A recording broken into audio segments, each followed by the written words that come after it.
Welcome to ಜೀಸನ್ friends. ನನಗೆ ಇವತ್ತು ಒಂದು ಬೆಳ್ಳಿ ಆರ್ಡರ್ ಬಂದಿದೆ, ಮತ್ತು ಇದ್ರ ಬಗ್ಗೆ ಸ್ವಲ್ಪ ವೀಡಿಯೋ ಮಾಡೋಣ ಅಂತೇಳಿ ವೀಡಿಯೋ ಮಾಡ್ತೀನಿ. ಯಾಕಂದರೆ ಬೆಳ್ಳಿ ಐಟಮ್ ಬಗ್ಗೆ ಕಸ್ಟಮರ್ ಆರ್ಡರ್ ಮಾಡಿದಾಗ ನಾನು ತುಂಬಾ ಕೇರ್ಲೆಸ್ ಆಗಿ ಹೇಳ್ತೀನಿ ಬೆಳ್ಳಿ ಬಗ್ಗೆ. ಅದಕ್ಕೋಸ್ಕರ ವಿವರಿಸಿ ಹೇಳಬೇಕು ಪದೇ ಪದೇ ಅಂತ ಹೇಳ್ಬಿಟ್ಟು ನಾನು ಅಂದ್ಕೊಂಡು ವೀಡಿಯೋ ಮಾಡ್ತಿದ್ದೀನಿ. ಫಸ್ಟ್ ಬಂದು ಕಸ್ಟಮರ್ ಬಂದು ಇದು ಆರ್ಡರ್ ಮಾಡಿದ್ರು, ಹಸು ಕಾರು. ಇದ್ರ ಬಗ್ಗೆ ಮತ್ತೆ ಹೇಳ್ತೀನಿ. ಮತ್ತು ಇನ್ನೊಬ್ಬ ಕಸ್ಟಮರ್ ಬಂದ್ಬಿಟ್ಟು ಅವ್ರ ಮಗುಗೆ ಗಿಫ್ಟ್ ಮಾಡಲಿಕ್ಕೆ ಬೇರೆಯವ್ರಿಗೆ ಅಂತ ಹೇಳ್ಬಿಟ್ಟು ಇದು ಹೇಳಿದ್ದಾರೆ. ಇದೇನೆಂದರೆ ಬೋಲು ಮತ್ತು ಸ್ಪೂನು. ಮತ್ತು ಇನ್ನೊಂದು ಕಸ್ಟಮರ್ ಬಂದುಬಿಟ್ಟು ಗ್ಲಾಸ್ ಹೇಳಿದ್ದಾರೆ. ಈ ಗ್ಲಾಸ್ ಬಂದು 40 ಗ್ರಾಮ್ ಇದೆ. ಮತ್ತು ಇವಾಗ ಫಸ್ಟ್ ಯಾವುದ್ರ ಬಗ್ಗೆ ಹೇಳಬೇಕು ಅಂತ. ಮತ್ತು ಇನ್ನೊಂದು ಕಸ್ಟಮರ್ ಬಂದು ಒಂದು 12 ಗ್ರಾಮ್ ಚಿನ್ನ ಬೇಕು ಅಂತ ಹೇಳಿದ್ದಾರೆ, ಪ್ಯೂರ್ ಗೋಲ್ಡ್, ಅಂದರೆ 24 ಕ್ಯಾರೆಟ್. ಇದು ಬಿಸ್ಕೆಟಲ್ಲಿ ಕಟ್ ಮಾಡಿರೋದು.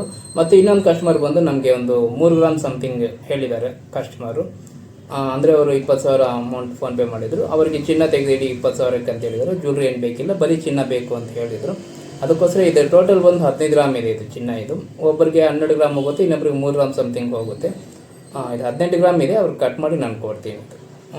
ಇದರಲ್ಲಿ ಇವಾಗ ಬೆಳ್ಳಿ ಐಟಮ್ ಆರ್ಡ್ರ್ ತೊಗೊಳ್ಳುವಾಗ ನಾನು ಇವ್ರಿಗೆ 1000 ಹೇಳಬೇಕಾಯ್ತು. ನಾನು ಈ ಥರ ಇದು ಏನಕ್ಕೆ, ಇದು ಏನಕ್ಕೆ, ಗಿಫ್ಟ್ ಮಾಡ್ಲಿಕ್ಕೆ, ಮತ್ತು ಈ ವಿಗ್ರಹ ಹೇಳೋರಿಗೆ ಇದು ಕೂಡ ನಾನು ಎಲ್ಲ ಹೇಳಬೇಕಾಗುತ್ತೆ. ಯಾಕಂದರೆ ಇವಾಗ ಕಸ್ಟಮರು ಇವಾಗ ಸ್ವಂತ ಮನೆ ಇರೋರು ಅವ್ರು ತೊಗೋಬೋದು, ಬೆಳ್ಳಿ ಐಟಮ್ ಎಷ್ಟು ಬೇಕಾದ್ರೂ ತೊಗೋಬೋದು. ಅವ್ರು ಏನಂದರೆ ಅವ್ರ ಹತ್ರ ಸ್ವಂತ ಮನೆ ಇದೆ, ಸ್ವಲ್ಪ ಎಲ್ಲ ಒಂದು ಲೆವೆಲ್ಗಿರೋರು ಈ ಥರ ಬೆಳ್ಳಿ ವಿಗ್ರಹಗಳಾಗಲಿ, ಈ ಥರ ಬೆಳ್ಳಿಯಲ್ಲಿ ಮಕ್ಕಳಿಗೆ ತಿನ್ನಿಸ್ಬೇಕು, ಇಲ್ಲ ನೀವು ತಿನ್ನಬೇಕು ಅಂದ್ಕೊಂಡ್ರೆ ತಪ್ಪಿಲ್ಲ.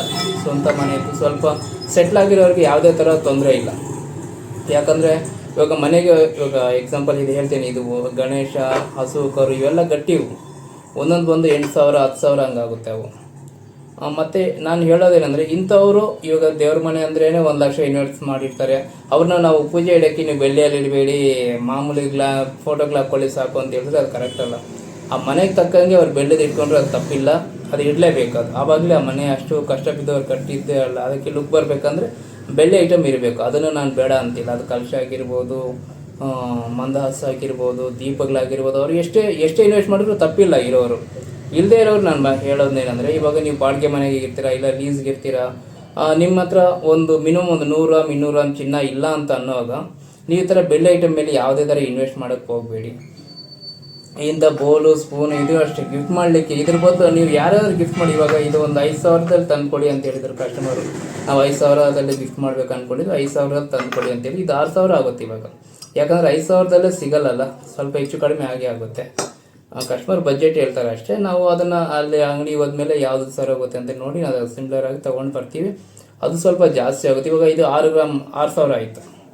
6,000 ಅಂದರೆ 1 ಗ್ರಾಮ್ ಚಿನ್ನ ಬರ್ತಿತ್ತು. 1 ಗ್ರಾಮ್ ಪ್ಯೂರ್ ಗೋಲ್ಡ್ ಈ ಥರ ಚಿನ್ನ ಕಾಯಿನಾಗಲಿ, ಇಲ್ಲ ಈ ಥರ ಬಿಸ್ಕೆಟಲ್ಲಿ ಕಟ್ ಮಾಡಿದ್ರು ಕೊಟ್ಟಿದ್ರೆ ಅವ್ರಿಗೆ ಹೇಳಬೇಕು, ಬಿಡಿಸಿ ಹೇಳಬೇಕು, ನೋಡಮ್ಮ ಇದು ಚಿನ್ನ, ಇದು 1 ಗ್ರಾಮ್ ಸೇವ್ ಮಾಡ್ಕೊಂಡು ನೀನು ನನಗೆ ಬೆಳ್ಳಿ ಐಟಮ್ ಕೊಡ್ತಿಲ್ಲ ಅಂತ ಹೇಳ್ಬೋದು, ತಪ್ಪೇನಿಲ್ಲ. ಅದು ಹೇಳೋದ್ರೆ ಸ್ವಲ್ಪ ಹೇಳಬೇಕಾಗುತ್ತೆ. ಇದೇನಂದರೆ ನೋಡಲಿಕ್ಕೆ ದೊಡ್ಡದಾಗಿರುತ್ತೆ, ಪ್ಯಾಕ್ ಮಾಡಿಕೊಡ್ತೀವಿ, ಏನೋ ಗಿಫ್ಟ್ ಮಾಡಿದ್ದೀವಿ ಅನ್ನೋ ಥರ ಇರುತ್ತೆ. ಮತ್ತು ಇವರು ಇದನ್ನು ಎಷ್ಟು ದಿನ ಯೂಸ್ ಮಾಡ್ತಾರೆ? ಅಮ್ಮಮ್ಮ ಅಂದರೆ 1 ವರ್ಷ ಇಲ್ಲ 2 ವರ್ಷ, ಜಾಸ್ತಿ ಅಂದರೆ 3 ವರ್ಷ ಇದರಲ್ಲಿ ತಿನ್ನಿಸ್ತಾರೆ. ಮತ್ತು ಏನಾಗುತ್ತೆ, ಅವರಿಗೆ ಮಗು ದೊಡ್ಡವರಾಗೋಗ್ತಾರೆ, ಇದು ಯೂಸ್ ಇಲ್ಲ. ಮತ್ತು ಇದನ್ನು ದೇವ್ರ ಮನೇಲಿ ಇಟ್ಕೋಬೋದು, ಏನೋ ಮಾಡ್ಬೋದು, ಆದರೆ ಯೂಸ್ ಇಲ್ವಲ್ಲ ಅದು ನಾನು ಹೇಳೋದು. ಮತ್ತು ಈ ಗ್ಲಾಸು ಅಷ್ಟೇ, ನೀವು ಊಟ ಮಾಡಿಸೋ ಮಗುಗೆ ಊಟ ತಿನ್ಸೋಕ್ಕಂತೇಳಿ ಇದು ಇಟ್ಕೊಳ್ತೀರಾ, ನಿಮ್ಮ ಮಗು ಮೇಲೆ ಪ್ರೀತಿ ಇರುತ್ತೆ. ಇದೆಲ್ಲ ನಮ್ಮ ಮಗು ಬೆಳ್ಳಿ ತಟ್ಟೆಯಲ್ಲಿ ತಿನ್ನಬೇಕು, ಬೆಳ್ಳಿ ಗ್ಲಾಸಲ್ಲಿ ನೀರು ಕುಡಿಬೇಕು ಅನ್ನೋ ಆಸೆ ಇರುತ್ತೆ. ಅದು ನಾನು ಬೇಡ ಅನ್ನಲ್ಲ. ಆದರೆ ಅದು ನಾನು ಹೇಳೋದಂದರೆ, ಯಾರು ಅದನ್ನು ನೀವು ಇದ್ರ ಬದಲು ನೀವು ಈ ಪ್ರೀತಿನ ಚಿನ್ನದ ಮೇಲೆ ಇಡಿ, ಮಗುಗೆ ಇಡಿ, ಇದನ್ನು ಮಗುಗೆ ಇನ್ವೆಸ್ಟ್ಮೆಂಟ್ ಮಾಡಿ ಇದನ್ನು. ಅದು ನಾನು ಹೇಳೋದು. ತುಂಬ ತಂದೆ ತಾಯಿ ಏನು ಮಾಡ್ತಾರೆ, ಮಕ್ಕಳು ಚೆನ್ನಾಗಿರಬೇಕು ಅಂತ ಹೇಳ್ಬಿಟ್ಟು ಏನೇನೋ ಮಾಡೋಕ್ಕೆ ಹೋಗ್ತಾರೆ. ಇವಾಗ ಬರ್ತಡೇ ಬಂತು, ಒಂದು ಒಳ್ಳೆ ಡ್ರೆಸ್ ತೊಗೊಂಡ್ಬಿಡೋದು ಒಂದೇ ಸಲ, ಒಂದು 10,000 15,000 ಕೊಟ್ಬಿಟ್ಟು ಡ್ರೆಸ್ ತೊಗೊಳ್ತಾರೆ. ಒಂದು ದಿನ ಬರ್ತಡೇ ಮಾಡೋಕ್ಕೋಸ್ಕರ ಅದನ್ನು ಎಷ್ಟು ಸಲ ಹಾಕ್ತೀರಿ? ಮತ್ತು ಅಮ್ಮಮ್ಮ ಅಂದರೆ ಒಂದು 10-20 ಸಲ ಇಲ್ಲ ಒಂದು 50 ಸಲ ಹಾಕ್ತೀರ ಆ ಡ್ರೆಸ್ನ. ಅಲ್ಲಿಗೆ ಕತೆ ಮುಗೀತು, ಡ್ರೆಸ್ ಕತೆ ಮುಗೀತು. ನಾನು ಹೇಳೋದ್ರಿಂದ ಏನು, ಮಕ್ಕಳಿಗೆ ದುಬಾರಿಯಾಗಿ ಖರ್ಚು ಮಾಡಬೇಡಿ. ಮಿಡ್ಲ್ ಕ್ಲಾಸ್ ಅವರು ಯಾರೇ ಆಗಿರ್ಬೋದು, ನಾನು ಹೇಳೋದ್ರೆ ಬೈಕೋಬೇಡಿ. ನಾನು ಹೇಳೋದನ್ನು ನಿಮ್ಗೆ ಇನ್ಸಲ್ಟ್ ಅನಿಸ್ತಿರ್ಬೋದು, ನಮ್ಮ ಹೋಗಿ ನಾವು ತಿನ್ಸಿ ನಮಗೇನು ಅಷ್ಟು ಲೆವೆಲ್ ಇಲ್ವಾ ಅಂತ ಅನ್ಕೋಬೋದು. ಲೆವೆಲ್ ಇರೋರು ಮಾಡಿ, ನಾನು ಬೇಡ ಅಂತಿಲ್ಲ. ಇಲ್ಲದೇ ಇರೋರು ಈ ಥರ ನಾನು ನೋಡಿದ್ದೀನಿ ತುಂಬ ಜನನ. ಅವರು ಏನಂದ್ರೆ ಒಂದು ಬರ್ತಡೇ ಮಾಡಬೇಕಂತಂದರೆ ಅವತ್ತೇನು ಅದೇ ಕೆಲಸವಾಗಿ ಸ್ಪೆಷಲಾಗಿ ಡ್ರೆಸ್ ತೊಗೊಂಡು ಬರೋದು, ಅದೇ ಕೆಲಸವಾಗಿ ಅವತ್ತೇ ಕೇಕ್ ಕಟ್ ಮಾಡಿ ಬಿಲ್ಡಪ್ ಕೊಡೋದು, ಅದೆಲ್ಲ ಮಾಡಬೇಡಿ. ಯಾಕಂದರೆ ಆದ್ರೂ ಮಾಡೋ ಬದಲು ಸಿಂಪಲ್ ಆಗಿರೋ ಡ್ರೆಸ್ ಡೈಲಿ ಯೂಸ್ ಮಾಡೋಕ್ಕೆ ತಗೊಳ್ಳೋ ಥರ ಬಟ್ಟೆಗಳೇ ತಗೊಳ್ಳಿ.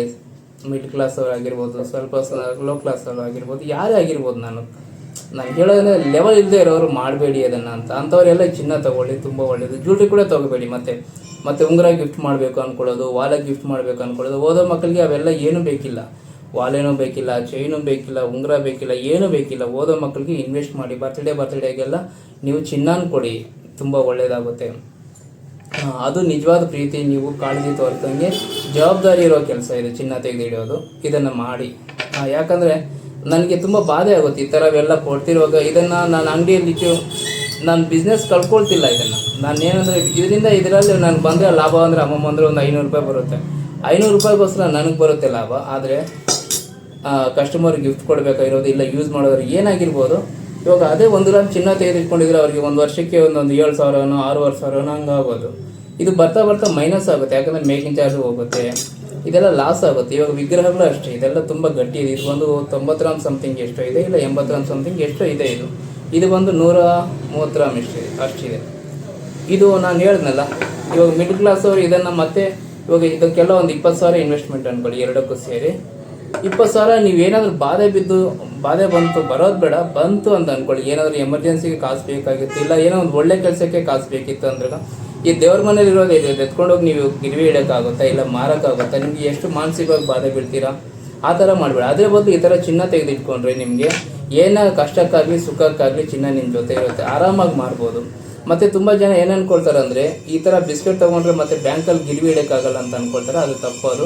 ಈ ಬ್ಯಾಂಕಲ್ಲಿ ಗಿರ್ವಿ ಇಡಬೇಕಂದ್ರೆ ಅದಕ್ಕೆ ಒಂದು ಸೊಲ್ಯೂಷನ್ ಇದೆ. ಏನಿಲ್ಲ, ಸಣ್ಣದಾಗಿ ಒಂದು ಕಡ ಥರ ಮಾಡಿಸ್ಕೋಬೋದು. ಅದು ಎಷ್ಟೇ ಗ್ರಾಮ್ ಇರ್ಬೋದು, 5 ಗ್ರಾಮ್ ಇರ್ಬೋದು, 10 ಗ್ರಾಮ್ ಇರ್ಬೋದು, 100 ಗ್ರಾಮ್ ಇರ್ಬೋದು, 200 ಗ್ರಾಮ್ ಇರ್ಬೋದು. ಅದೆಷ್ಟೇ ತೂಕ ಇರಲಿ, ಒಂದು ಕಡ ಥರ ಅಂದರೆ ಒಂದು ಬ್ಯಾಂಗಲ್ ಥರ ಮಾಡಿಬಿಟ್ಟು ಅದಕ್ಕೆ ಏನು ಚಾರ್ಜ್ ಏನು ಜಾಸ್ತಿ ಏನಾಗಲ್ಲ. ಒಂದು 100-200 ರೂಪಾಯಿ ಕೊಟ್ಟರೆ ಒಂದು ಬಳೆ ಥರ ಮಾಡಿಕೊಟ್ಬಿಡ್ತಾರೆ. ಸುಮ್ಮನೆ ಮಿಷಿನಲ್ಲಿ ಮಾಡಿ ಪ್ರೆಸ್ ಮಾಡೋ ಥರ ಕಡ ಥರ ಬರುತ್ತೆ. ಆವಾಗ ನೀವು ಬ್ಯಾಂಕಲ್ಲಿ ಇಡ್ಬೋದು. ಅದು ಕಡ ಅಂತ ಹೇಳ್ಬಿಟ್ಟು ಬ್ಯಾಂಕಲ್ಲಿ ಇಡ್ಬೋದು, ಹೇಳ್ಬೋದು. ಬ್ಯಾಂಕಲ್ಲಿ ಮ್ಯಾನೇಜರ್ಗೆ ಅಪ್ರೈಸರು ಇರ್ತಾರಲ್ಲ, ಅವ್ರಿಗೆ ಹೇಳ್ಬೋದು, ಈ ಥರ ನಾವು ಚಿನ್ನ ತೊಗೊಂಡಿದ್ವಿ, ಪ್ಯೂರ್ ಚಿನ್ನ. ನೀವು ಜ್ಯುವೆಲ್ರಿ ಇಟ್ಕೊಳ್ಬೇಕಲ್ಲ, ಬಿಸ್ಕೆಟ್ ಇಟ್ಕೊಳ್ಳಲ್ಲ, ಇದು ಜ್ಯುವೆಲ್ರಿ ಲೆಕ್ಕದಲ್ಲಿ ಬರುತ್ತೆ. ಆವಾಗ ನೀವು ಆ ಬ್ಯಾಂಕಲ್ಲಿ ಕೂಡ ಇಡ್ಬೋದು. ಇದು ವಿಷಯ. ಮತ್ತೆ ಏನು ಹೇಳಿ, ಮತ್ತೆ ಈ ಥರ ನಾಗರಗಳು ನನಗೆ ಬೇಡ ಅಂದರೂ ಕೂಡ ಬರ್ತಾನೆ ಇದ್ದಾವೆ ಆರ್ಡ್ರ್ಗಳು. ಈ ನಾಗರಗಳು ಇವು ಬರ್ತಾನೆ ಇದ್ದಾವೆ. ನಾನು ಎಷ್ಟೇ ಹೇಳ್ತಿದ್ದೀನಿ ಆದರೂ ಕೂಡ ನಾನು ಮಾತು ಕೇಳ್ತಿಲ್ಲ ಯಾರೂ. ಅವ್ರು ಹೇಳ್ತಾರೆ ಪಾಲಿಶು ಬೇಡ ಸರ್, ನಮ್ಗೆ ಪಾಲಿಶು ಗ್ಯಾರಂಟಿ ಬೇಕಿಲ್ಲ, ಏನು ಬೇಕಿಲ್ಲ, ನಮ್ಗೆ ಬೇಕಾದ ತುಂಬ ಇಷ್ಟ ಆಗಿದೆ ಅಂತ ಹೇಳ್ತಾರೆ. ಸರಿ, ಆಸೆ ಪಟ್ಟಿದ್ದಾರೆ, ಅವ್ರಿಗೆ ನಾನು ಕೊಡ್ತೀನಿ ಇಂಥವು. ಇದು ವಿಷಯ. ಮತ್ತು ಏನು ಹೇಳ್ತಿದ್ದೀನಿ ಅರ್ಥ ಆಗ್ತಿದ್ದಿಲ್ಲ. ನಿಮ್ಮ ಹತ್ರ ನೀವು ಒಂದು ಒಳ್ಳೆ ರೇಂಜಲ್ಲಿ ಇದ್ದೀರ ಅಂದರೆ ಬೆಳ್ಳಿದಲ್ಲಿ ಏನಾದರೂ ತೊಗೊಳ್ಳಿ, ನಾನು ಬೇಡ ಅನ್ನಲ್ಲ. ಆದರೆ ಸ್ವಲ್ಪ ನಮ್ಮಂಥ ಮಿಡ್ಲ್ ಕ್ಲಾಸ್ ಅವರಿಗೆ ನಾನು ಬಾಧೆ ಬಿಡೋದದೆ. ಯಾರು ಬಂದಾಗಲೇ ನಾನು ಎಕ್ಸ್ಪ್ಲೈನ್ ಮಾಡಿ ಹೇಳ್ತೀನಿ, ಬೇಡ ಅಕ್ಕ, ಏನಕ್ಕೆ ತೊಗೊಳ್ತೀರ ಅವೆಲ್ಲ, ಏನಕ್ಕೆ ಬೇಡ ಅಂತ ಹೇಳ್ತೀನಿ. ಆದರೂ ಕೂಡ ಅವ್ರು ಇಲ್ಲ ಸರ್, ನನಗೆ ಬೇಕೇ ಬೇಕು ಅಂತಾರೆ. ಇವಾಗ ಅದು ಏನು ಮಾಡ್ತಾರೆ ಅಂದರೆ, ಇವಾಗ ಮನೆಯಲ್ಲಿ ಲಕ್ಷ್ಮೀ ಪೂಜೆ ಮಾಡಬೇಕು ಅಂದಾಗ ಈ ಥರ ಸ್ವಲ್ಪ ಮುಖವಾಡ ಬೇಕಾಗುತ್ತೆ, ಕಳಶ ಬೇಕಾಗುತ್ತೆ, ಅದು ಇರಲೇಬೇಕು ಸರ್ ಅಂತಾರೆ. ಅದು ಇಡೀ ನಾನು ಏನು ಮಾಡೋಕ್ಕಾಗಲ್ಲ. ನಾನು ಹೇಳೋದು ನಿಮ್ಮ ಹತ್ರ ನೀವು ಏನಕ್ಕೆ ವೇಸ್ಟ್ ಮಾಡೋ ಬದಲು ಆವಾಗ ಇಡೀ. ಇವಾಗ ಲಕ್ಷ್ಮೀ ಪೂಜೆ, ವರಲಕ್ಷ್ಮಿ ಹಬ್ಬ ಬಂದಿದೆ ಅಂದರೆ ಹೋಗ್ಬಿಟ್ಟು ಫ್ರೂಟ್ಸ್ ಅವತ್ತು 500 ರೂಪಾಯಿ ಇದ್ರೂ ತೊಗೊಳ್ತೀರಾ, 1000 ರೂಪಾಯಿ ಇದ್ರೂ ಹೂವು ತೊಗೊಂಡು ಬಂದು ಪೂಜೆ ಮಾಡ್ತೀರಾ. ಹಂಗೆ ಮಾಡಬೇಡಿ, ಸಿಂಪಲ್ಲಾಗಿ ಮಾಡಿ. ಯಾವತ್ತೂ ಅಷ್ಟೇ ಪೂಜೆಗಳೆಲ್ಲ ಗ್ರ್ಯಾಂಡಾಗಿ ಮಾಡೋಕ್ಕೆ ಹೋಗಬೇಡಿ. ಸಿಂಪಲ್ಲಾಗಿ ನೀವು ಒಂದು ಹೂವು ಇಟ್ರೂ ದೇವ್ರು ಕೊಡೋ ವರ ಅಷ್ಟೇ. ನೀವು 10 kg 100 kg ಹೂವು ಹಾಕಿ ಪೂಜೆ ಮಾಡಿದ್ರೂ ಒಂದೇನೆ ಹಣ್ಣುಗಳಿಟ್ಟು ಏನೋ ಎಲ್ಲೆಲ್ಲ ಅವತ್ತೇ ಎಲ್ಲ ಖರ್ಚು ಮಾಡಿಬಿಡ್ಬೇಕು ಅಂತ ಮಾಡಬೇಡಿ. ಅವತ್ತೇ ಹೋಗಿ ಸೀರೆ ತೊಗೊಳ್ಳೋದು, ಅವತ್ತೇ ಹೋಗಿ ಏನೇನೋ ಖರ್ಚು ಮಾಡೋದು ಮಾಡಬೇಡಿ. ಆ ಥರ ಇದ್ದಾಗ ಈ ಥರ ಚಿನ್ನ ತೊಗೊಳ್ಳಿ. ವರಲಕ್ಷ್ಮಿ ಹಬ್ಬ ಬಂತು ಅಂದರೆ 1 ಗ್ರಾಮ್ ಚಿನ್ನ ತೊಗೊಳ್ಳಿ. 1 ಗ್ರಾಮ್ ಅಂದ್ಕೊಳ್ಳಿ, ಒಂದು 5-6 ಗ್ರಾಮ್ ಚಿನ್ನ ತೊಗೋಬೇಕು ನಾವು ಈ ವರ್ಷ ಅಂತ ಅಂದ್ಕೊಳ್ಳಿ. ಅಕ್ಷಯ ತೃತೀಯಗೆ ಚಿನ್ನ ತೊಗೋಬೇಕು, ಅಕ್ಷಯ ತೃತೀಯಗೆ ಚಿನ್ನ ತೊಗೋಬೇಕು ಅನ್ನೋದನ್ನು ಮೈಂಡನ್ನ ಬಿಟ್ಬಿಡಿ. ನಿಮ್ಮ ಹತ್ರ ಯಾವಾಗ ಅಮೌಂಟ್ ಇರುತ್ತೋ ಆವಾಗ ಚಿನ್ನ ತೊಗೊಳ್ಳಿ. ಯಾವಾಗ ಹಬ್ಬಗಳು ಮಾಡ್ತಿದ್ದೀರಾ, ಖರ್ಚು ಮಾಡ್ತಿದ್ದೀರಾ, ಅಂಥ ಟೈಮಲ್ಲಿ, ಬರ್ತ್ಡೇಗಳ ಟೈಮಲ್ಲಿ, ಇಂಥ ಟೈಮಲ್ಲಿ ಚಿನ್ನ ತೆಗೀರಿ, ತುಂಬ ಒಳ್ಳೆಯದಿದು. ಸ್ವಲ್ಪ ಯೋಚನೆ ಮಾಡಿ. ಯಾರನ್ನೂ ಇನ್ಸಲ್ಟ್ ಮಾಡೋ ಉದ್ದೇಶ ಅಲ್ಲ ಇದು, ಎಲ್ರಿಗೂ ತಿಳ್ಕೊಳ್ಳಿ ಅಂತ. ಯಾಕಂದರೆ ವ್ಯಾಪಾರ ಮಾಡೋದಂದರೆ, ನನಗೆ ನೀವು ಚಿನ್ನದಲ್ಲಿ ಏನಾದರೂ ಆರ್ಡ್ರ್ ಮಾಡಿ ನಾನು ಖುಷಿ ಪಡ್ತೀನಿ. ಆದರೆ ಬೆಳ್ಳಿಯಲ್ಲಿ ಆರ್ಡ್ರ್ ಮಾಡೋದು ಮಾತ್ರ ತುಂಬ ನಾನು ಯೋಚನೆ ಮಾಡಿ ಕಸ್ಟಮರ್ಗೆ ಹೇಳ್ತೀನಿ, ಅಲ್ಲಿಗೂ ಬೇಕಿಲ್ಲ ಅಂತ. ಆದರೂ ಕೂಡ ಕೆಲವರು ಬೇಕು ಅಂದಾಗ ನಾನು ತಂದು ಕೊಡ್ತೀನಿ. ನಿಮಗೂ ಅಷ್ಟೇ ಏನಾದರೂ ಈ ಥರ ವಿಗ್ರಹಗಳಾಗಲಿ ಎಲ್ಲ ಬೇಕಿದ್ದರೆ ನಿಮ್ಮ ಮಗು ತಿನ್ನಿಸ್ಬೇಕು ಪ್ರೀತಿ ಅಂತಿದ್ರೆ, ನಿಮ್ಮ ಪ್ರೀತಿಗೆ ಅಡ್ಡಿ ಬರ್ತಿಲ್ಲ, ತಿನ್ನಿಸಿ. ಆದರೆ ಯೋಚನೆ ಮಾಡಿ. ಇದು ವಿಷಯ. ಮತ್ತು ಇನ್ನೇನಿದೆ, ಇದ್ರ ತೂಕ ಬಂದುಬಿಟ್ಟು ಸ್ಪೂನ್ ಬಂದು 20 ಗ್ರಾಮ್ ಇದೆ. ಇದು ಬಂದುಬಿಟ್ಟು ಒಂದು 50 ಗ್ರಾಮ್ ಚಿಲ್ಲರೆ ಇದೆ. ಇದು ಬೋಲು ಇದಕ್ಕಿಂತ ದೊಡ್ಡದೂ ತರ್ಬೋದು, ದೊಡ್ಡ ಸೈಜ್ ಬೋಲು ಬರುತ್ತೆ ನಿಮಗೆ 100 ಗ್ರಾಮಲ್ಲಿ ಬರುತ್ತೆ, 200 ಗ್ರಾಮಲ್ಲಿ ಬರುತ್ತೆ, ಅರ್ಧ KGಯಲ್ಲಿ ಬರುತ್ತೆ, ಎಷ್ಟು ಬೇಕಾದ್ರೂ ಬೋಲ್ ಬರುತ್ತೆ. ಆದರೆ ಮಗು ತಿನ್ಸೋಕ್ಕೆ ಎಷ್ಟು ಮಾತ್ರ ತಿಂತೆ ಮಗು, ಒಂದು ಇಷ್ಟೇ ತಿನ್ನೋದು ಮಗು, ಇಷ್ಟಕ್ಕಿಂತ ಜಾಸ್ತಿ ತಿನ್ನೋಕ್ಕಾಗಲ್ಲ. ಅದರಿಂದ ಸಣ್ಣ ಬೋಲ್ ಸಾಕು. ಸ್ಪೂನು ಅಷ್ಟೇ ತುಂಬ ಹೆವಿ ಬೇಕಿಲ್ಲ. ಬಾಯಲ್ಲಿ ಮಕ್ಕಳಿಗೆ ಸಣ್ಣದಾಗಿರೋ ಸ್ಪೂನೇ ಸಾಕು. ಗ್ಲಾಸು ಅಷ್ಟೇ ತುಂಬ ದೊಡ್ಡ ಗ್ಲಾಸ್ ಏನು ಬೇಕಿಲ್ಲ. ಇದು ಕಾಫಿ ಕುಡಿಯೋ ಅಷ್ಟು ಗ್ಲಾಸ್ ಇದ್ದರೆ ಸಾಕು, ಮಗುಗೆ ನೀರು ಕುಡಿಸೋಕ್ಕೆ ಆರಾಮಾಗುತ್ತೆ. ಇದು ವಿಷಯ.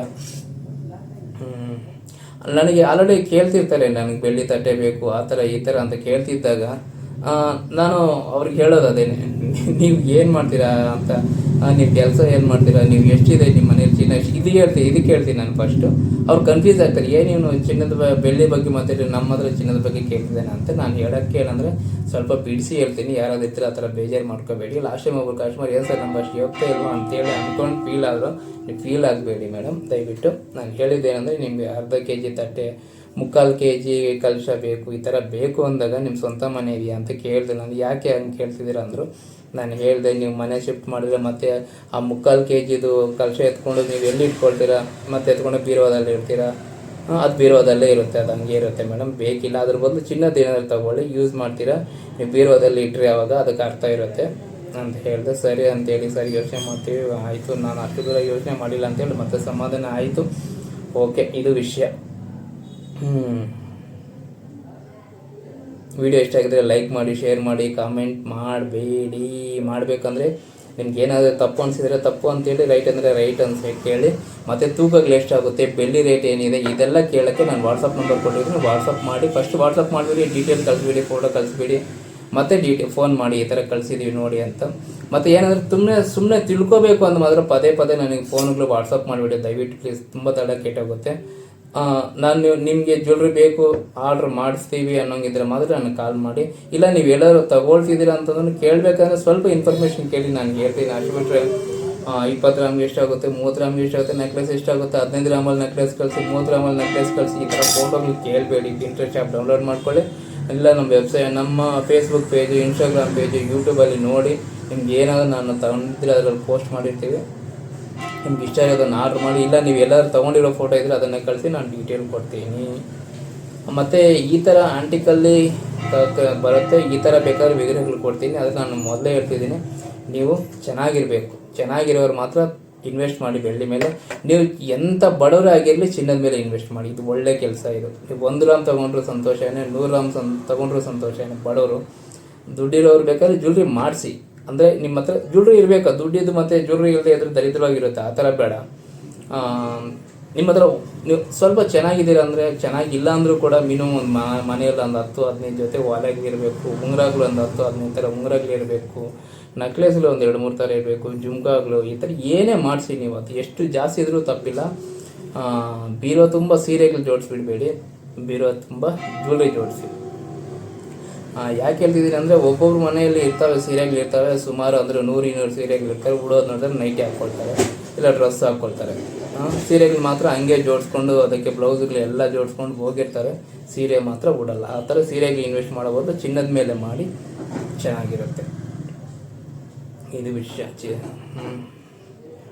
ತಪ್ಪು ಅನಿಸಿದರೆ ಏನೋ ತಪ್ಪಾಗಿ ಅನ್ಕೋಬೇಡಿ, ನಾನು ಒಳ್ಳೇದು ಹೇಳಿದ್ದೀನಿ ಅನಿಸುತ್ತೆ. ವಿಡಿಯೋ ಇಷ್ಟ ಆಗಿದ್ರೆ ಲೈಕ್ ಮಾಡಿ, ಶೇರ್ ಮಾಡಿ, ಕಮೆಂಟ್ ಮಾಡಿ. ನಿಮಗೆ ಗೊತ್ತಿಲ್ಲದೆ ಇರೋರಿಗೆ ಯಾರಾದರೂ ಯೂಸ್ ಆಗುತ್ತೆ ಅಂದರೆ ಯೂಸ್ ಆಗಲಿ. ಮತ್ತು ಯಾವುದೇ ಕಾರಣಕ್ಕೂ ಬೆಳ್ಳಿಯಲ್ಲಿ ಕೂಡ ನಾನು 92% ಬೇರೆ ಬೆಳ್ಳಿ ಕೊಡಲ್ಲ. ಯಾಕಂದರೆ ಹಾಲ್ಮಾರ್ಕ್ ಇರಲೇಬೇಕು. ನಾನು ಏನೇ ಕೊಡಲಿ, ಚಿನ್ನಕ್ಕಾಗಲಿ ಬೆಳ್ಳಿದಕ್ಕಾಗಲಿ ಏನಕ್ಕಾಗಲಿ ಹಾಲ್ಮಾರ್ಕ್ ಇದ್ರೆ ಏನೂ ಕೊಡೋದು. ಇದಕ್ಕೆ ಹಾಲ್ಮಾರ್ಕ್ ಹಾಕಿಲ್ಲ. ಇನ್ನು ಸ್ಪೂನ್ಗಾಗಿದೆ, ಬೋಲ್ಗಾಗಿದೆ, ಇದಕ್ಕೆ ಆಗಿಲ್ಲ. ಆಗದಿದ್ರೂ ಪರವಾಗಿಲ್ಲ. ಇದು 92.5 ಇದರ ಮೇಲೆ ಸೀಲ್ ಇದೆ. ನೋಡ್ಕೊಳ್ಳಿ ವಿಡಿಯೋನ. ನಿಮಗೆ ಏನಾದರೂ ನೆಸಿಟಿ ಇದ್ದರೆ ಕಾಲ್ ಮಾಡಿ, ವಾಟ್ಸಪ್ ಮಾಡಿ. Thank you. ತುಂಬ ಚೆನ್ನಾಗಿರುತ್ತೆ, ನೋಡಲಿಕ್ಕೇನೋ ಚೆನ್ನಾಗಿರುತ್ತೆ, ಇಟ್ಟರೆ ತುಂಬ ಲುಕ್ ಇರುತ್ತೆ. ದೇವ್ರ ಮನೆಯಲ್ಲಿ ಅದು ಮಂದಾಸ ಹಾಕ್ಬಿಟ್ಟು ಈ ಥರ ವಿಗ್ರಹಗಳಿಟ್ರೆ. ಮತ್ತು ಯಾವುದೇ ಕಾರಣಕ್ಕೂ ನಾನು ಹೇಳೋದಂದರೆ, ಫೋಟೋಸ್ ಬರುತ್ತಲ್ಲ ಅದು ಮಾತ್ರ ತಗೋಬೇಡಿ. ಯಾವುದಂದರೆ ಈ ಫ್ರೇಮ್ ಮಾಡಿ ಇಟ್ಟಿರ್ತಾರೆ ಫೋಟೋಸು. ನಿಮಗೆ 200 ಗ್ರಾಮ್ ಚಿನ್ನ ಇದೆ, 200 ಗ್ರಾಮ್ ಬೆಳ್ಳಿ ಇದೆ, ಅರ್ಧ KG ಬೆಳ್ಳಿ ಇದೆ ಫೋಟೋದಲ್ಲಿ ಅಂತೇಳಿ ನಿಮ್ಮ ಹತ್ರ ಅಮೌಂಟ್ ಇಸ್ಕೊಳ್ತಾರೆ. ನಿಜವಾಗ್ಲೂ ನಾನು ಹೇಳ್ತಿದ್ದೀನಿ, ನಾನು ನನ್ನ ಅನುಭವದ ಪ್ರಕಾರ ನಾನು ಹೇಳ್ತಿದ್ದೀನಿ, ನೀವು ಎಷ್ಟೇ ಫೋಟೋಗಳು ತೊಗೊಂಡ್ರು ಅವ್ರು ಹೇಳ್ದಷ್ಟು ಬೆಳ್ಳಿ ಮಾತ್ರ ಅದರಲ್ಲಿ ಇರಲ್ಲ. ಹಂಗಾಗಿ ನಾನು ಫೋಟೋಸ್ ಬಿಸ್ನೆಸ್ ನಾನು ಯಾವತ್ತೂ ಮಾಡಲ್ಲ. ಫೋಟೋಗಳು ಬೇಕಂದ್ರೆ ಮಾತ್ರ ನಾನು ಕಾಲ್ ಮಾಡಬೇಡಿ, ವಾಟ್ಸಪ್ ಮಾಡಬೇಡಿ. ಈ ಥರ ವಿಗ್ರಹಗಳು ಬೇಕು, ಇಲ್ಲ ಮುಖವಾಡ ಬೇಕು, ಇಲ್ಲ ಬೆಳ್ಳಿ ಗ್ಲಾಸ್ ಬೇಕು, ತಟ್ಟೆ ಬೇಕು, ದೀಪಗಳು ಬೇಕು, ಈ ಥರ ಕೇಳಿ ನಾನು ಎಷ್ಟಾದರೂ ಕೊಡ್ತೀನಿ. ಫೋಟೋಸ್ ಮಾತ್ರ ನಾನು ಕೊಡಲ್ಲ. ಫೋಟೋ ಬಿಸ್ನೆಸ್ ನಾನು ಮಾಡಲ್ಲ, ಯಾಕಂದರೆ ಅದರಲ್ಲಿ ತುಂಬ ಫೇಕ್ ಇದೆ. ಆದ್ದರಿಂದ ನಾನು ಆ ಬಿಸ್ನೆಸ್ ಮಾಡಲ್ಲ. ಅದೆಷ್ಟೇ ಲಾಭ ಬಂದರೂ ಕೂಡ ನಾನು ಆ ಬಿಸ್ನೆಸ್ ಮಾಡೋಕ್ಕೆ ಹೋಗಲ್ಲ. ನಿಮ್ಗೆ ಎಷ್ಟೇ ಬೇಕು ಅಂದರೂ ಕೂಡ ನಾನು ತಂದು ಕೊಡಲ್ಲ. ಲಾಸ್ಟ್ ಟೈಮ್ ಕೂಡ ಕಸ್ಟಮರ್ ಕೂಡ ಒಬ್ಬರು ತಂದು ಕೊಡಿ ಅಂತ ಹೇಳಿದ್ರು. ನಾನು ಎಷ್ಟೇ ಕೇಳಿದ್ರು ಅವ್ರು ಕೊಡಲಿಲ್ಲ. ಇಲ್ಲ ನಮಗೆ ಅವರು ಲಾಸ್ಟ್ ಟೈಮ್ ನಂಗೆ ಫೋಟೋ ಗಿಫ್ಟ್ ಮಾಡಿದ್ರೆ ನಾವು ಫೋಟೋ ಗಿಫ್ಟ್ ಮಾಡಲೇಬೇಕು ಅಂತ ಹೇಳಿದ್ರು. ನನ್ನ ಕೈಯಲ್ಲಿ ಆ ಕೆಲಸ ಮಾಡಿಸಿದ್ರು. ದಯವಿಟ್ಟು ಹಂಗೆ ಮಾಡಬೇಡಿ. ನೀವು ಗಿಫ್ಟ್ ಮಾಡಿದರೆ ಮತ್ತೆ ನೀವು ರಿಟರ್ನ್ ಗಿಫ್ಟ್ ಮಾಡಿ ಚಿನ್ನ ಮಾಡಿ, ಬೆಳ್ಳಿ ಕೊಟ್ಟರು ನಾವು ಚಿನ್ನ ಕೊಡ್ತಿದ್ದೀವಿ ಅಂತ ಹೇಳಮ್ಮ ಅಂತೇಳಿ ನಾನು ಅಂದೆ. ಅವ್ರಿಗೆ ಕೇಳಲಿಲ್ಲ. ಇಲ್ಲ ನಾವು ಫೋಟೋ ಕೊಡಲೇಬೇಕು ಅಂತ ಡಿಸೈಡ್ ಆದರೆ ಫೋಟೋ ಕೊಟ್ಟಿದ್ದೀವಿ. ಇದು ವಿಷಯ. ಇನ್ನೇನಿದೆ, ವಿಡಿಯೋ ಅಷ್ಟೇ. 16 ನಿಮಿಷ ಆಗೋಗಿದೆ, ಆಲ್ರೆಡಿ ತಲೆನೋವು ಬಂದಿರುತ್ತೆ. Thank you. ಇದನ್ನೆಲ್ಲ ಒಂದು ಸಲ ಫೋಟೋ ತೋರಿಸ್ತೀನಿ, ನೋಡಿಬಿಡಿ. ಯಾಕಂದರೆ ವಿಗ್ರಹಗಳು ಇವೆಲ್ಲ ತುಂಬ ನೀಟಾಗಿದ್ದಾವೆ. ವರ್ಕ್ ಆಗಲಿ ತುಂಬ ಚೆನ್ನಾಗಿರುತ್ತೆ. ನಾನು ಸುಮ್ಮನೆ ಅಂತ ಇಂಥ ತಂದು ದೇವ್ರ ಮಖನ ದೇವ್ರ ಥರನೇ ಇರಬೇಕು ಅಂತ ನಾನು ಯೋಚನೆ ಮಾಡಿ ಅದೆಲ್ಲ ಆಂಟಿಕಲ್ಲಿ ಕ್ಯಾಸ್ಟಿಂಗಲ್ಲಿ ತಂದಿರ್ತೀನಿ. ತುಂಬ ಚೆನ್ನಾಗಿರುತ್ತೆ ನೋಡ್ಲಿಕ್ಕಂತೂ. ನೋಡಿ, ಫಸ್ಟ್ ಗಣೇಶನ ತೋರಿಸ್ತೀನಿ. ಗಣೇಶ ಬಂದುಬಿಟ್ಟು 130 ಗ್ರಾಮ್ ತೂಕ ಇದೆ. ನೀವು ನೋಡ್ಬೋದು ಗಣೇಶನ ಮುಖ ಎಷ್ಟು ನೀಟಾಗಿದೆ, ವರ್ಕ್ ಎಲ್ಲ ಎಷ್ಟು ಚೆನ್ನಾಗಿ ಮಾಡಿದ್ದಾರೆ ಅಂತ. ಮತ್ತು ಕೈ ಆಗಿರ್ಬೋದು, ಕೂತ್ಕೊಂಡಿರೋ ವಿಧಾನ ಆಗಿರ್ಬೋದು, ಹೂವು ಆಗಿರ್ಬೋದು, ಮತ್ತು ಬ್ಯಾಕ್ ಸೈಡ್ ಕೂಡ ವರ್ಕ್ ಮಾಡಿರ್ತಾರೆ. ತುಂಬ ಚೆನ್ನಾಗಿರುತ್ತೆ. ಕ್ಯಾಸ್ಟಿಂಗ್ ಮತ್ತು ಆಂಟಿಕ್ ವರ್ಕ್ ತಗೊಂಡ್ರೆ ತುಂಬ ಚೆನ್ನಾಗಿರುತ್ತೆ. ಇದು ವಿಷಯ. ಮತ್ತು ಹಸು ಕರು ಬಂದ್ಬಿಟ್ಟು ಇದು 88 ಗ್ರಾಮ್ ಏನೋ ಇದೆ. ಕಸ್ಟಮರು ಇದಕ್ಕೆ 8,000 ಕೊಟ್ಟಿದ್ದಾರೆ. ಇದು ಹಸು ಕರು ಬೇಕು ಅಂತ. ಇನ್ನು ದೊಡ್ಡ ಸೈಜು ತರ್ಬೋದಾಗಿತ್ತು. ಇನ್ನು ದೊಡ್ಡ ಸೈಜ್ ಅಂದರೆ ನೆಕ್ಸ್ಟ್ ಸೈಜ್ ಬರಬೇಕು, ಅದಕ್ಕೆ ಡಬಲ್ ಬರ್ತಿದೆ. ಹಂಗಾಗಿ ನಾನು ಇದೇ ಸೈಜ್ ಸರೋಗುತ್ತೆ. ಯಾಕಂದರೆ ಇವಾಗ ಗಣಪತಿ ಮುಂದೆ ಇಟ್ಟಾಗ ಇಷ್ಟಕ್ಕೆ ಲಾಸ್ಟ್ ಟೈಮು ಒಂದು ತೊಗೊಂಡಿದ್ರು, ಅದಕ್ಕೆ ಈಕ್ವಲ್ ಆಗಿ ಸರೋಗುತ್ತೆ ಅಂತೇಳಿ ನಾನು ತಗೊಂಡಿನಿ. ಮತ್ತು ಇದು ಬಂದು ಪ್ಯೂರಿಟಿ ಬಂದು ಅಷ್ಟೇ ಇರುತ್ತೆ. ಎಲ್ಲ ಕೂಡ 92.5 ಇರುತ್ತೆ. ಇದು ಕೃಷ್ಣ. ಇದು ಕೃಷ್ಣ ಬಂದು ಇದು ಕಸ್ಟಮರ್ ಕೇಳ್ತಿರ್ತಾರೆ, ಕೃಷ್ಣ ಬೆಣ್ಣೆ ಕೃಷ್ಣ ಬೇಕು ಅಂತ. ಸರಿ ಅಂತ ಇದು ನಾನು ತಂದು ಕೊಡ್ತಿದ್ದೀನಿ. ಮಧ್ಯದಲ್ಲಿ ಇದು ವಿಷಯ ಹೇಳ್ತಿದ್ದೀನಿ. ಇದು ಚಿನ್ನ, ಗಟ್ಟಿ ಚಿನ್ನ. ಇದಕ್ಕೆ ನಿಮ್ಗೆ ಯಾವುದೇ ಥರ ನಾನು ಮೇಕಿಂಗ್ ಚಾರ್ಜ್ ಏನು ಮಾಡಲ್ಲ. 1 ಗ್ರಾಮ್ಗೆ ಒಂದು 50 ರೂಪಾಯಿ ಕೊಡಿ ಅಂತ ಕಸ್ಟಮರ್ನ ಕೇಳ್ತೀನಿ. ಒಂದು ವೇಳೆ ತೂಕ ಜಾಸ್ತಿ ಕೇಳಿದ್ರೆ ಒಂದು 100 ಗ್ರಾಮು 200 ಗ್ರಾಮು ಈ ಥರ ಕೇಳಿದಾಗ ನಾನು ತುಂಬ ಕಡಿಮೆ ತೊಗೊಳ್ತೀನಿ. ಅದು ಎಷ್ಟು ಕಡಿಮೆ ಅಂತ ನಾನು ಹೇಳಲ್ಲ.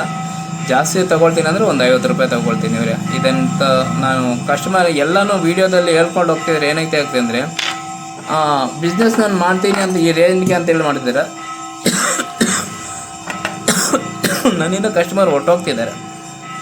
ಇಲ್ಲ ಅವರು G7 ಅಷ್ಟು ಕಡಿಮೆ ಕೊಡ್ತಾರೆ ಅಂದರೆ ಸರಿ ಕೊಡಿ, ನಾವೇ ಕೊಡ್ತೀವಿ ಅಂತೇಳಿ ಕಸ್ಟಮರ್ ಏನಾಗ್ತಿದ್ದಾರೆ ಅಂದರೆ ಹೊಸ ಕಸ್ಟಮರ್, ಹಳೆ ಕಸ್ಟಮರ್ ಎಲ್ಲೂ ಹೋಗಲ್ಲ, ತಿಂದರೆ ನಮ್ಮ ಮಂಜುನೆಲ್ಲ ತಿನ್ನಲಿ ಅಂತೇಳಿ ಧಾರಾವಾಳ ಕೊಡೋ ಕಸ್ಟಮರ್ಸು ತುಂಬ ಜನ ಇದ್ದಾರೆ. ಅವ್ರ ಬಗ್ಗೆ ಹೇಳ್ತಿಲ್ಲ ನಾನು. ಹೊಸ ಕಸ್ಟಮರ್ಗಳು ಏನು ಮಾಡ್ತಾರೆ, ರೇಟ್ಗಳು ಬಿಲ್ಗಳು ಎಲ್ಲ ಕೇಳಿ ಇನ್ನೊಂದು ಜಾಗದಲ್ಲಿ ತೊಗೊಳ್ತೀವಿ, ಅಲ್ಲಿ ಇನ್ನೂ ಕಡಿಮೆನೇ ಕೊಡಿ, ಇನ್ನೂ 5 ರೂಪಾಯಿ ಅಂತ ಹೇಳಿದ್ರು ಅಂತೇಳಿ ಈ ಥರ ಎಲ್ಲ ಮಾಡ್ತಿದ್ದಾರೆ. ಮಾಡ್ಬೋದು, ಕಡಿಮೆಗೂ ಮಾಡ್ಬೋದು. ಆದರೆ ಕ್ಯಾರೆಕ್ಟರ್ ಇಲ್ಲದೆ ಇರೋದು ಬಿಸ್ನೆಸ್ ಅವ್ರ ಹತ್ರ ಮಾಡಬಾರ್ದು. ನಾನು ಹೇಳೋದು ಅದು. ಒಳ್ಳೆಯವ್ರ ಹತ್ರ ತಿನ್ನಲಿ ಬಿಡಿ, ನಮ್ಮವ್ರು ಅನ್ನೋ ಥರ ಇರಬೇಕು, ಅದು ವಿಷಯ. ಮತ್ತು ಗ್ಲಾಸ್ ನೋಡ್ಬೋದು. ಗ್ಲಾಸ್ ಬಂದು ಟೀ ಗ್ಲಾಸ್ ಅಷ್ಟಿದೆ. ನೋಡ್ತಿದ್ದೀರಲ್ಲ, ಕೈಯಲ್ಲಿ ಇಟ್ಕೊಂಡ್ರೆ ಇಷ್ಟೇ ಸೈಜ್ ಇದೆ. ಮತ್ತು ಬೋಲು ಸಾಕು, ಮಗುಗೆ ಎಷ್ಟು ತಿನ್ಸೋಕ್ಕೆ ಸಾಕು, ಚೆನ್ನಾಗಿರುತ್ತೆ. ಹೇಳ್ದಲ್ಲ, ಇದು 20 ಗ್ರಾಮ್ ಇದೆ. ಇದು ಬಂದು 53 ಗ್ರಾಮ್ ಇದೆ. ನಿಮ್ಗೆ ಇನ್ನೂ ಸ್ವಲ್ಪ ದೊಡ್ಡದು ಬೇಕಂದ್ರೆ ಒಂದು 80 ಗ್ರಾಮಲ್ಲಿ ತಗೋಬೋದು. ಆದ್ರೂ ನೆಸಿಟಿ ಇಲ್ಲ, ಸಾಕು. ಇದು ಶಾಸ್ತ್ರಕ್ಕೆ ತಿನ್ನಿಸೋದಾಗಿ ಎಷ್ಟು ದಿನ ಅದು ತಿನ್ನಿಸ್ತೀವಿ ಬಿಡ ಇದನ್ನು. ಮತ್ತು ಏನಕ್ಕೆ ಯೂಸ್ ಆಗುತ್ತೆ ಅಂದರೆ, ಮತ್ತೆ ಇವಾಗ ನೀವೇನಾದರೂ ಮಗು ದೊಡ್ಡವರು ಆದಮೇಲೆ ನಿಮಗೆ ಬೋಲು ಸ್ಪೂನ್ ಇವೆಲ್ಲ ಏನು ದೇವ್ರ ಮನೆಯಲ್ಲಿಟ್ಟು ಪೂಜೆಗೆ ಕೆಲಸಕ್ಕೆ ಬರುತ್ತೆ. ಏನಂದರೆ ಈ ಥರ ಇದು ಏನಂತಾರಪ್ಪ, ಪಂಚಪಾತ್ರೆ ಉದ್ಧರಣೆ ಅಂತಾರಲ್ಲ, ಆ ಥರ ಯೂಸ್ ಮಾಡ್ಬೋದು. ಇದನ್ನು ಗ್ಲಾಸಲ್ಲಿ ತೀರ್ಥ ಕೊಡ್ಬೋದು, ತಪ್ಪೇನಿಲ್ಲ. ಆವಾಗ ಮಗು ತಿಂದಿರುತ್ತೆ, ಮತ್ತು ದೇವ್ರಿಗೆ ಇಡ್ಬೋದು, ತಪ್ಪೇನಿಲ್ಲ. ಇದು ವಿಷಯ. ಈ ಥರ ಏನಾದರೂ ಬೇಕಿದ್ದೆ ಆರ್ಡ್ರ್ ಮಾಡಿ. ಮತ್ತು ಇನ್ನೇನು ಹೇಳಪ್ಪ, ಮತ್ತು ಇದೊಂದು ಈ ಥರ ನಾಗರ ಪೆಂಡೆಂಟು ಇವೆಲ್ಲ ತಗೋಬೇಡಿ. ನೀವು ಆದಷ್ಟು ಚಿನ್ನನೇ ತಗೊಳ್ಳಿ. ಇಲ್ಲ ನಮ್ಗೆ ಬೇಕೇ ಬೇಕು ಅಂದರೆ ಮಾತ್ರ ನನಗೆ ಆರ್ಡ್ರ್ ಮಾಡಿದ್ರೆ ನಾನು ವಾರದಿಂದ 10 ದಿನ ಒಳಗಡೆ ನಿಮಗೆ ಕೊರಿಯರ್ ಮಾಡೋದು, ಡೆಲಿವರಿ ಕೊಡೋದು ಏನೋ ಮಾಡ್ತೀನಿ. ಇದು ಕಸ್ಟಮರು ಚಿನ್ನದ್ದೊಂದು ಆರ್ಡ್ರ್ ಮಾಡಿದ್ದಾರೆ. ಅವ್ರು ಹೇಳಿದ್ದಾರೆ ಅಣ್ಣ ನಮ್ಗೆ ಈ ಥರದ್ದು ಬೇಕೇ ಬೇಕು, ನಾನು ನೋಡಿದ್ದೀನಿ, ನಾನು ಈ ಥರದ್ದು ಬೇಕು ಅಂತ. ಸರಿ ನಮ್ಮ ತಂದು ಕೊಡ್ತೀನಿ ಅಂತ ಹೇಳಿದ್ದೀನಿ. ಇವ್ರು ಚಿನ್ನದ್ದು ಆರ್ಡ್ರ್ ಮಾಡಿದ್ದಾರೆ, ಆದರೂ ಕೂಡ ಬೆಳ್ಳಿದೇನು ಕೇಳಿದ್ದಾರೆ. ಸರಿ ಅಂತ ಅವ್ರು ಏನು ಬೇಕಂತ ತುಂಬ ಇಷ್ಟಪಟ್ಟಿದ್ದು. ಸರಿ ಅಂತ ಇದನ್ನು ಸರ ಒಂದು ಮಾಡಿಕೊಡ್ತೀನಿ. ಅಮ್ಮ ಆಗೋಯ್ತಪ್ಪ ವಿಷಯ. ವಿಡಿಯೋನ ಲೈಕ್ ಮಾಡಿ, ಶೇರ್ ಮಾಡಿ, ಕಾಮೆಂಟ್ ಮಾಡಿ ಮರಿಬೇಡಿ. ಯಾಕಂದರೆ ಒಂದು ವಿಡಿಯೋ ಮಾಡಬೇಕಂದ್ರೆ ತುಂಬ ರಿಸ್ಕ್ ಇದೆ. ನಿದ್ದೆ ಬರೋಲ್ಲ, ರಾತ್ರಿ ಎಲ್ಲ ಏನು ಹೇಳಬೇಕಪ್ಪ ಬೆಳಗ್ಗೆಗೆ ವೀಡಿಯೋದಲ್ಲಿ ಅಂತ ಅನಿಸ್ತಾ ಇರುತ್ತೆ. ವೀಡಿಯೋ ಮುಂದೆ ಕೂತ್ಕೊಂಡಾಗ ಒಂದಕ್ಕೆ 10 ಸಲ ಏನೇನೋ ಬಾಯಿಗೆ ಬಂದಿದ್ದೆಲ್ಲ ಹೇಳಿರ್ತೀವಿ, ಅದು ಕರೆಕ್ಟಾ ಇಲ್ವೋ ಅಂತ ಮತ್ತೆ ಒಂದು ಸಲ ಚೆಕ್ ಮಾಡಿಕೊಂಡು ಅಪ್ಲೋಡ್ ಮಾಡಿ ಎಕ್ಸ್ಪೋರ್ಟ್ ಮಾಡೋ ಅಷ್ಟೊತ್ತಿಗೆ 2-3 ಅವರ್ ಆಗೋಗ್ತೈತೆ ಒಂದು ವೀಡಿಯೋ ಮಾಡಲಿಕ್ಕೆ. ಅದಕ್ಕೋಸ್ಕರ ನೀವು ಏನಿಲ್ಲ, ನೀವು ₹1 ಖರ್ಚಿಲ್ಲ, ಮನಸ್ಫೂರ್ತಿಯಿಂದ ಒಂದು ಲೈಕ್ ಮಾಡಿ ಸಾಕು, ಇದು ವಿಷಯ.